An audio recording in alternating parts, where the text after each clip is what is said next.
कितना क्या लाऊं, सामान निकालो, चूंकि ले जाने में बड़ी देर लगेगी। इस नाई को भी मालूम है कि कुछ नहीं लाए हैं, लेकिन ये भी मजाक उतारने पर उतारू है। संध्या का समय हो गया और जब बार बार निमंत्रण आ रहा है, उधर बेटी रो रही है, मैं क्या करूं क्या न करूं। इधर नरसिंह जी ने पुकार शुरू की, हे गोविंद, हे गोविंद, हे गोपाल, हे गोविंद, हे गोपाल, हे दयालिहान,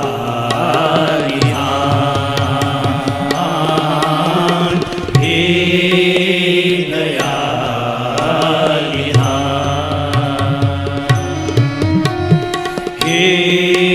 गोविंद, हे गोपाल, हे गोविंद, हे गोपाल, हे दयानिधान,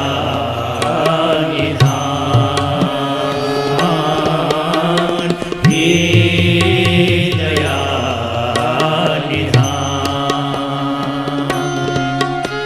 हे गोविंद, हे गोपाल, हे गोविंद, हे गोपाल, हे गोविंद, हे गोपाल, हे गोविंद, हे गोपाल, हे दयानिधान,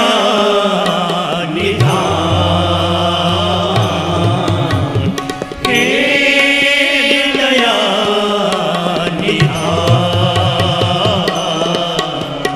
हे गोविंद, हे गोपाल, हे गोविंद, हे गोपाल, हे दयानिधान,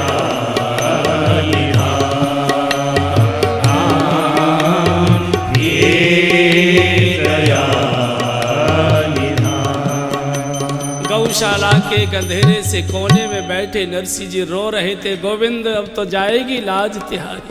इधर द्वारका में बैठे द्वारकानाथ का सिंहासन डोला। ओहो रुक्मिणी जी, बड़ी देर हो गई। कुबेर को तुरंत कॉल किया, कुबेर से कहा पूरा भंडार लेकर चलना है तुमको सिरसागढ़। मुनीम का सा वेश बना रहे थे।